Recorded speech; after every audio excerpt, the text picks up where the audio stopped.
Capítulo 4. Salas que servían de plaza y otras cosas de las casas reales.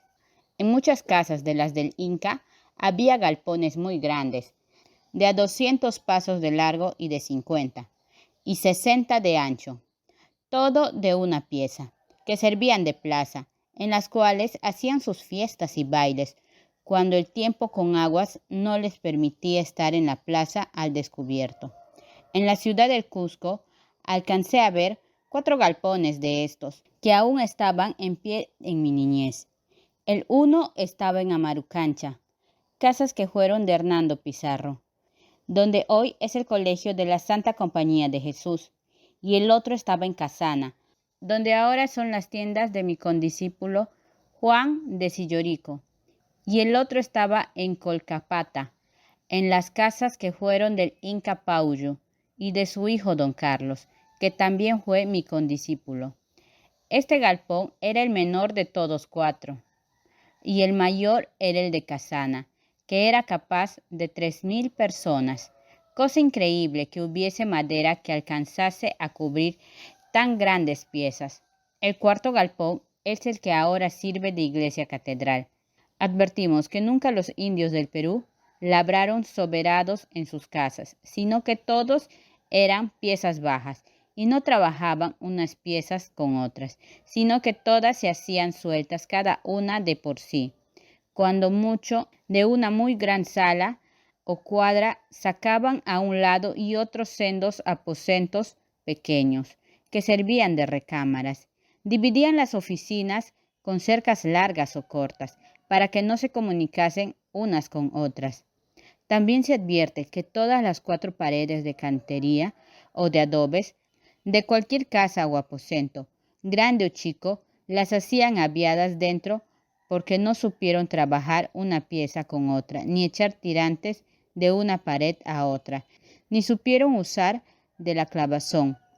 Echaban suelta sobre las paredes toda la madera que servían de tijeras, por lo alto de ella.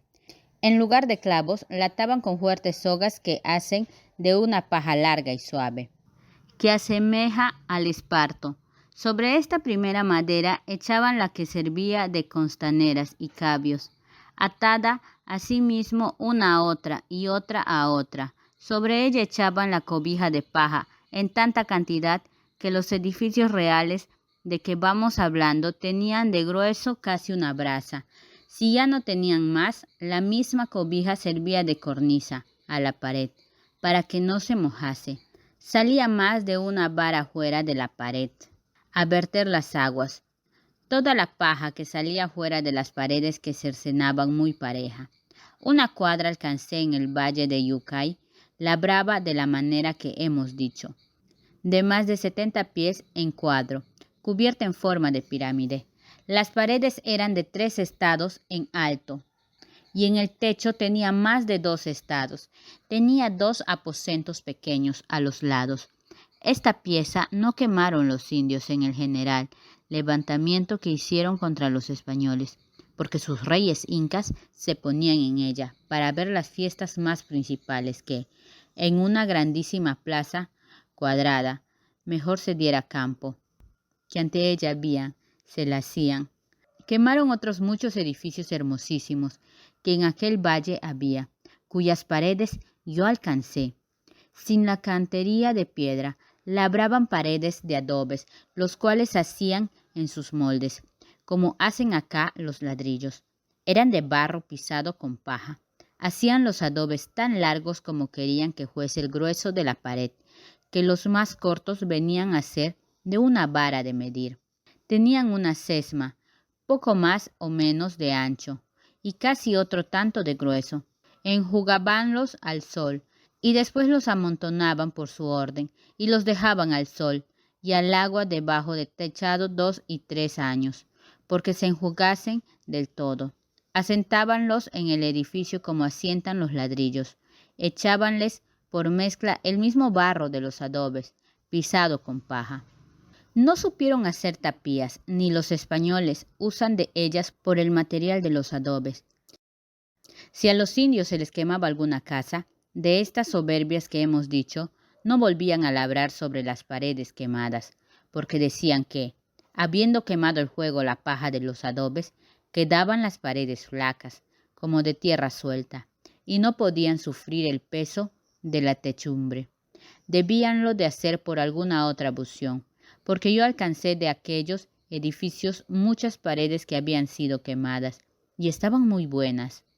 Luego que fallecía el rey poseedor, cerraban el aposento donde solía dormir, con todo el ornato de oro y plata que tenía dentro, como lugar sagrado, para que nadie entrase jamás en él. Esto se hacía en todas las casas reales del reino, en las cuales hubiese el Inca hecho noche o noches, aunque no fuese sino caminando. Y para el Inca sucesor, labraban luego otro aposento en que durmiese, y reparaban con gran cuidado por de fuera el aposento cerrado, porque no viniese a menos.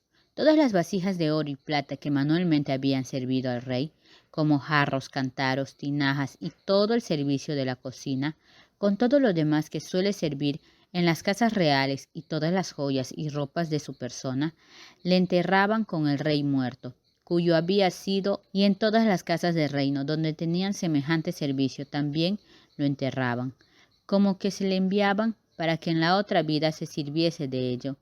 Las demás riquezas que eran ornamento y majestad de las casas reales, como jardines, baños, la leña contrahecha y otras grandezas, se quedaban para los sucesores. La leña y el agua y otras cosas que se gastaban en la casa real cuando el Inca estaba en la ciudad del Cusco, la traían por su vez y repartimiento los indios de los 4 distritos que llamaron Tahuantinsuyo, quiero decir, los pueblos más cercanos a la ciudad de aquellas 4 partes, en espacio de 15 o 20 leguas a la redonda. En ausencia del Inca también servían los mismos, mas no en tanta cantidad. El agua que gastaban en el brebaje que hacen para beber, que llaman aca, pronunciaba la última sílaba en lo más interior de la garganta. La quieren gruesa y algo salobre, porque la dulce y delgada dicen que se les ahila y corrompe, sin dar sazón ni gusto al brebaje. Por esta causa no fueron curiosos los indios en tener fuentes de buenas aguas, que antes las querían gruesas que delgadas. Siendo mi padre corregidor en aquella ciudad, después de la guerra de Francisco Hernández Girón, por los años de 1555 y 56, llevaron el agua que llaman de Ticatica, que nace 1/4 de legua fuera de la ciudad, que es muy buena, y le pusieron en la plaza mayor de ella. Después acá la han pasado, según me han dicho, en la plaza de San Francisco, y para la plaza mayor han llevado otra fuente más caudalosa y de muy linda agua.